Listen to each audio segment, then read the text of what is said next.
একজন সালাফি উলামায়ে কুফফারদের বিশেষ সদস্য, তার কিছু কথা শুনুন কোরআন বিরোধী।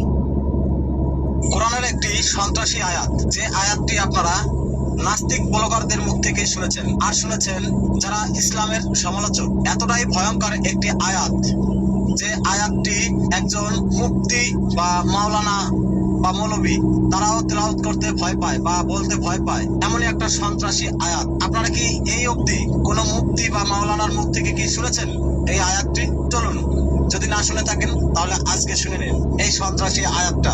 চলুন ভিডিওটি দেখি। আরেকটা আয়াত শুনেন, সূরা তাওবা 5 নম্বর আয়াত। এই আয়াতটা খুবই মারাত্মক, শুনেন। এই আয়াতটা আবার পুলিশ থাকলে তর্জমা করা যাবে, বুঝছেন? কারণ এই আয়াতটাকে অনেকেই বলে সন্ত্রাসী আয়াত। সন্ত্রাসী আয়াত দেখেন, তর্জমা করলে সব তো দৌড় দিবেন। তর্জমা করবো, এটা খালি তেলাওয়াত করা জায়েজ আছে। বাংলাদেশে এটা তেলাওয়াত করা জায়েজ আছে, কিন্তু তর্জমা করা চলবে না। তর্জমা করবো, ভয় পাবেন না তো? আচ্ছা, আলহামদুলিল্লাহ। দেখা যাক সূরা তাওবার কয় নম্বর আয়াত? 5 নম্বর আয়াত। এখানে শুনেন কি বলছে। فإذا انسلخ الأشهر الحرم فاقتلوا المشركين। আল্লাহ তাবারক ওয়া তাআলা বলছেন, যখন হারাম মাসগুলো অতিবাহিত হয়ে যাবে। হারাম মাস ছিলেন তো, কয়টা হারাম মাস? আরবিতে 12 মাসের মধ্যে 4টা হলো হারাম মাস। হারাম মানে সম্মানিত মাস। রজব, যুলকাদা, যুলহিজ্জা আর হলো মুহররম। আরবি প্রথম মাস হলো মুহররম, এটা হলো হারাম মাস। এরপরে হলো রজব, 2টা হারাম মাস।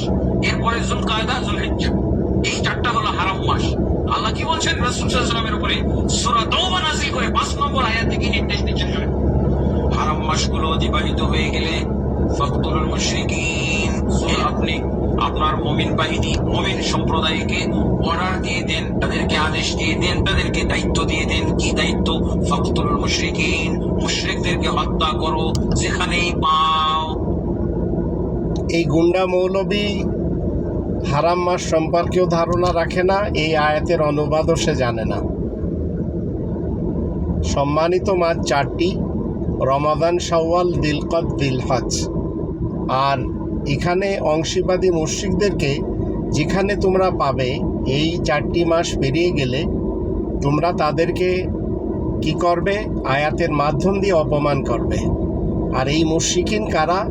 যারা আল্লাহ তাআলার ইবাদত বন্দেগীতে মোহাম্মদ ইবনে আবদুল্লাহর নামে ইবাদত বন্দেগী করে, সুন্নত পড়ে, আর যারা আল্লাহ তাআলার হুকুমের সাথে মোহাম্মদ ইবনে আবদুল্লাহ ইবনে আব্দুল মুত্তালিব ইবনে হাশেমের হুকুম মানে, যা কোরআনের মোহাম্মদুর রাসূলুল্লাহ ওয়া খাতামান নাবিয়্যিন দ্বারা সত্যায়িত না।